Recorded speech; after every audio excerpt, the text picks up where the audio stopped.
రాబోయే సారథ్య ఎన్నికల్లో వైఎస్ఆర్సీపీ పార్టీ తరఫున నామినేషన్ దాఖలు చేయబడింది. నేను ఆదిమూలపు సతీష్. వైఎస్ జగన్మోహన్ రెడ్డి మా ప్రీతమ నాయకుడు, వారి ఆశీర్వాదంతో జగనన్న నాయకత్వంలో హర్షన్న సారథ్యంలో మరి కోడుమూరిని అభివృద్ధి పదంలో నడిపించడానికి ఈరోజు మరి దేవుడు మాకు అవకాశాన్ని ఇచ్చినందుకు కోడుమూరు నియోజక ప్రజలందరికీ కూడా జీవితాంతం కృతజ్ఞతలు రుణపడి ఉంటానని మీ అందరి ద్వారా తెలియజేసుకుంటూ రాబోయే 5 సంవత్సరాల్లో కోడుమూరుని హర్షవర్ధన్ రెడ్డి గారి నాయకత్వంలో అభివృద్ధి పదంలో ముందుకు తీసుకెళ్తాం. కోడుమూరులో మళ్ళీ మా యొక్క నాయకత్వాన్ని ప్రజలందరూ చూసి మరి వారి తెలుగుదేశం వారి నాయకత్వాన్ని బేరీజు వేసుకొని ఓట్లు వేయవలసిందిగా మేము అందరం మీ ద్వారా ప్రజలకు విజ్ఞప్తి చేస్తున్నాము. రాబోయే 5 సంవత్సరాల్లో అభివృద్ధి అజెండాగా సంక్షేమమే మా పరమావధిగా మేము ముందుకు వెళ్తాం. అన్నిటికంటే ముఖ్యంగా మరి తెలుగుదేశం వారి అజెండా మీరు ఒకసారి గమనిస్తే వాళ్ళు చెప్పుకుంటానికి ఒక్క పథకం కూడా లేదు. ఏమని చెప్పుకొని ఓట్లు అడగడానికి వస్తున్నారో మాకైతే అర్థం కావట్లేదు.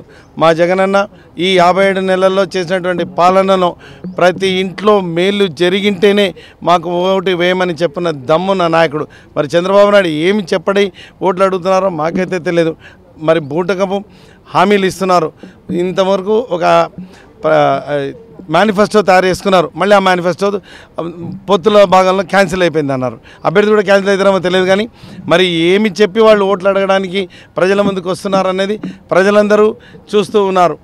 ప్రజలందరికీ మేము చేసిన మేళ్ళు వాళ్ళ ప్రతి గుండెల్లో ఉండబట్టి వాళ్ళందరూ సిద్ధంగా ఉన్నారు ఓట్లు వేయడానికి.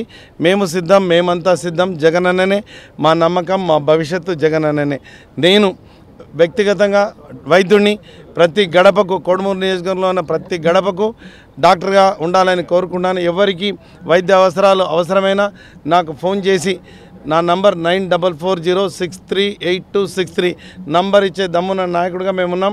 ఫోన్ చేస్తే నేను అర్ధరాత్రి అయినా వాళ్లకు వైద్య సేవలు అందించడానికి మరి ఆసుపత్రికి వెళ్ళి ఉచితంగా ఆరోగ్యశ్రీ పథకం ద్వారా అయితే ప్రైవేట్ హాస్పిటల్స్లో, ప్రభుత్వ హాస్పిటల్లో వారికి వైద్యపరంగా ఎటువంటి ఖర్చులు లేకుండా వారికి వైద్యాన్ని అందించాలన్నది ఈ 5 సంవత్సరాల్లో నా యొక్క మరి ఆశయం.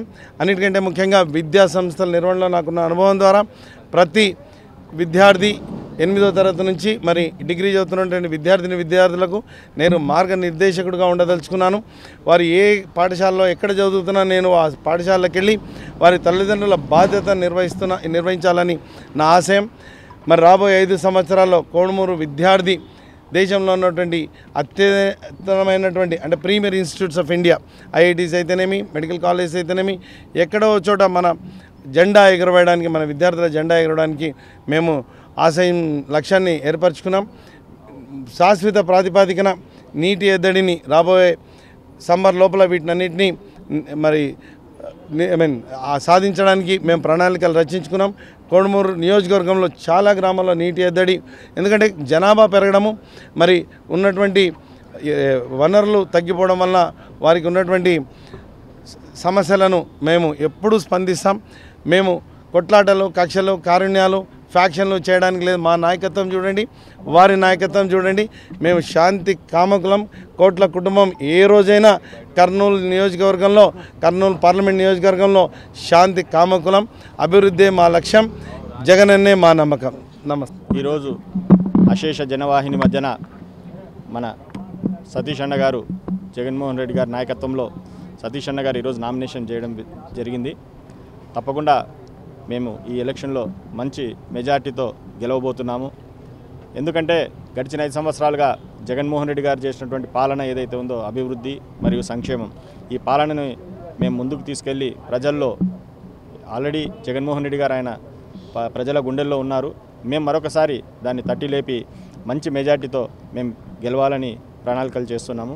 అదేవిధంగా మీరందరూ చూస్తున్నారు, జగన్మోహన్ రెడ్డి గారికి వస్తున్నటువంటి ప్రజాదరణని చూసి ఓర్వలేక చంద్రబాబు నాయుడు గారు కుట్రలు, కుతంత్రాలు బన్ని జగన్మోహన్ రెడ్డి గారిని ఏదో విధంగా భయపడియడము, లేదంటే శారీరకంగా భయపడియడము, ఈ రకంగా ఏదో ఒకటి చేసి ఆయన్ని ప్రచారంలో ఉండకుండా చేయాలని చూస్తున్నారు. వాటినన్నింటికి కూడా ప్రజలు వచ్చే నెల 13వ తేదీ జరిగే ఎలక్షన్స్లో తగిన గుణపాఠం చెప్పబోతున్నారు. అదేవిధంగా మన రాష్ట్రంలో జగన్మోహన్ రెడ్డి గారు అధికారంలోకి రాబోతున్నారు. మళ్ళీ మా పార్లమెంట్కి సంబంధించి బివై రామయ్య గారు అయితేనేమి 7 నియోజకవర్గాలు అయితేనేమి కూడా అన్నీ కూడా వైఎస్ఆర్ కాంగ్రెస్ పార్టీ గెలవబోతుందని చెప్పి మీకు ఈ సందర్భంగా తెలియజేసుకుంటున్నాను.